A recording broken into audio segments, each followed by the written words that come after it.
So we're out here in the field. Temple's digging up a Fendt row. This is a John Deere row. The outside row looks a little weaker on the John Deere for some reason, but even when we get to the other rows of John Deeres, I got to admit the Fendt corn looks a little bit better. Yeah, it's on point. I'd agree. I think it looks better. It's actually almost a leaf stage ahead. It is. Right now. Yeah, it is a leaf stage ahead. So we've pulled up two of these plants out here in this potting soil in Iowa. It's really what this is. Here's one of the differences. So these plants, although they look similar, the Fendt planter is actually a leaf stage ahead of Kelly's, grower standard practice planter, you should say. Right. But here's the other thing that we saw. So when we pulled up the root system, if you look at this root system, you may be able to see it against my shirt. This root system here, there's been some type of smearing inside that, they're thin this way, they're wide this way, but they're thin this way. So it was planted like this. So there's obviously some smearing, some sidewall compaction, and we can't really talk about, shouldn't have been, they're planted the exact same day. So, right.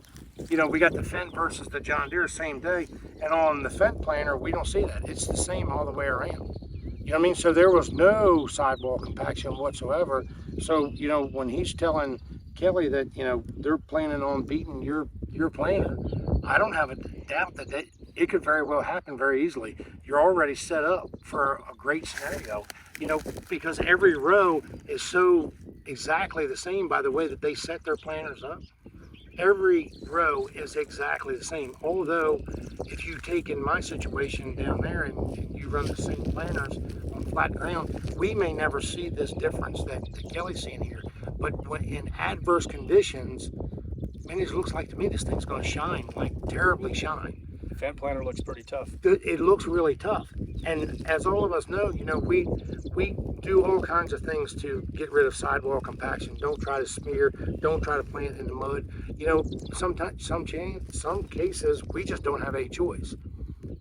But this one's not showing any of that. Is it just that it's just, and I've said it before out here in your situation, Kel, when you get into, this is massive amount of residue that you have to cut through in a no-till situation. If you're going to no-till in a situation like this, your no-till game better be really strong.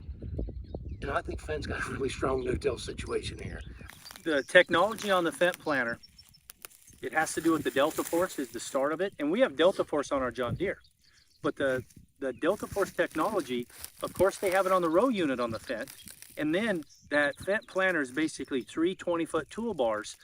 And the weight distribution on the wings is also the Delta Force technology, constantly adjusting going throughout the field. Whereas our planter is just lays on the ground.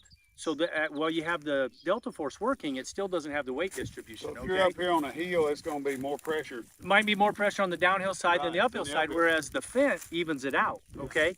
And then the Fendt also has the floating toolbar, and so you've got the main 3 20-foot sections of toolbar, and then they each have a cylinder on them that goes back to another 7x7 floating toolbar, and that's actually what the units are on. So like when you're going through these valleys and over the, if I go through a sway, my unit's probably going a little bit too deep. If I go over a crest of a hill, they probably come out a little bit. Yeah. That floating toolbar is constantly adjusting with the same technology of the Delta Force, and it's working. And that's why Arthur predicts he'll beat us by 5 bushel.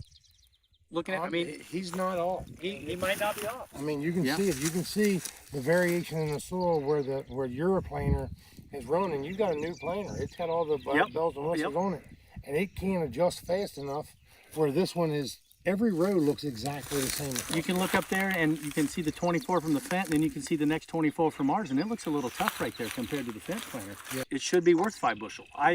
It's hard to say Arthur's not on point here.